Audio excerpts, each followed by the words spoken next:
Hello everyone, welcome to CAD NEST YouTube channel.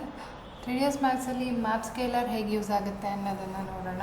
So MAPSCALER ಅಂತ ಹೇಳಿದ್ರೆ ಏನು, ನಾವೇನೇ ಒಂದು ಮೆಟೀರಿಯಲ್ಸ್ ಆ್ಯಡ್ ಮಾಡಿದರೆ ಸೊ ಅದ್ರ ಮೇ ಬಿ ಬ್ರಿಕ್ಸ್ ಆಗಿರ್ಬೋದು ಅಥವಾ ಸ್ಟೋನ್ಸ್ ಆಗಿರ್ಬೋದು, ಅದ್ರ ಮೆಟೀರಿಯಲ್ ಕರೆಕ್ಟಾಗಿ ನಮಗೆ ವ್ಯೂ ಆಗ್ತಾ ಇಲ್ಲ ಅಂತ ಹೇಳಿದ್ರೆ ಪರ್ಟಿಕ್ಯುಲರ್ ಮೆಟೀರಿಯಲ್ನ ನಾವು ಸ್ಕೇಲ್ ಮಾಡೋದಕ್ಕೆ ಆ ಮಾಡಿಫೈರ್ನ ಯೂಸ್ ಮಾಡ್ತೀವಿ.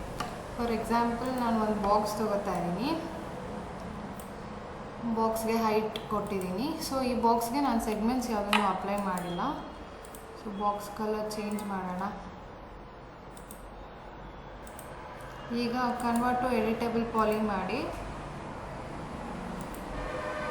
ಸೊ ಪರ್ಟಿಕ್ಯುಲರ್ ಫೇಸ್ ಸೆಲೆಕ್ಟ್ ಮಾಡಿದ್ದೀನಿ. ಈ ಫೇಸ್ಗೆ ನಾನು ಒಂದು ಮೆಟೀರಿಯಲ್ನ ಅಪ್ಲೈ ಮಾಡ್ತಾ ಇದ್ದೀನಿ. ಸೊ ಸೆಕೆಂಡ್ ಬಾಲ್ ಚೂಸ್ ಮಾಡಿದ್ದೀನಿ, ಸ್ಟ್ಯಾಂಡರ್ಡ್ ಕ್ಲಿಕ್ ಮಾಡಿ ಸೊ ಯಾವುದಾದ್ರೂ ಒಂದು ಬ್ರಿಕ್ ಮೆಟೀರಿಯಲ್ನ ಹಾಕ್ತಾ ಇದ್ದೀನಿ.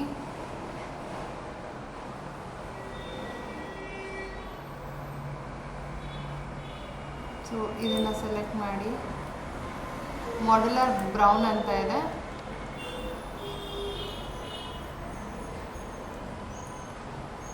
Assign material to selection, show shaded material in viewport. So material ಈ ಥರ ಬಂದಿದೆ, ಇದು ನನಗೆ ಕರೆಕ್ಟಾಗಿ ವ್ಯೂ ಆಗ್ತಾ ಇಲ್ಲ ಅಂತ ಹೇಳಿ ಸೊ ಮಾಡಿಫೈರ್ ಲಿಸ್ಟ್ಗೆ ಹೋಗಿ MAPSCALER ತಗೋತಾ ಇದ್ದೀನಿ. ಸೊ ಇಲ್ಲಿ ಸ್ಕೇಲಿಂಗು ಅರೌಂಡ್ 8 feet 4 inches ಇದೆ. ಇದನ್ನು ಡಿಕ್ರೀಸ್ ಮಾಡಿಕೊಂಡ್ರೆ ನೋಡಿ, ಡಿಕ್ರೀಷನ್ ಇಲ್ಲೇ ತೋರಿಸ್ತಾ ಇದೆ ಹೇಗೆ. ಸೊ ಈಗ ಕರೆಕ್ಟಾಗಿ ಬರ್ತದೆ. ಸೊ ನೆಕ್ಸ್ಟು ವ್ಯೂ ಆಫ್ಸೆಟ್, ಈ ಕಡೆಯಿಂದ ಮೂವ್ ಆಗ್ತಾ ಇದೆ. Next view offset from upwards to downwards. So ಈಗ ಹೊರಗಡೆ ಕ್ಲಿಕ್ ಮಾಡ್ತೀನಿ.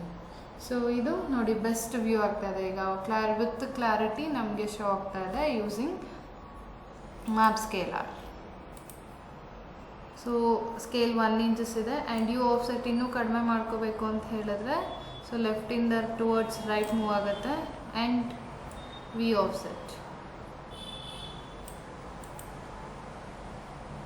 ಸೊ ಈ ವಿಡಿಯೋ ನಿಮಗೆ ಇಷ್ಟ ಆಗಿದ್ರೆ ಲೈಕ್ ಮಾಡಿ, ಸಬ್ಸ್ಕ್ರೈಬ್ ಮಾಡಿ. ಅಪ್ಡೇಟೆಡ್ ನೋಟಿಫಿಕೇಷನ್ಗೋಸ್ಕರ ಬೆಲ್ ಐಕಾನ್ನ ಪ್ರೆಸ್ ಮಾಡಿ. Thank you.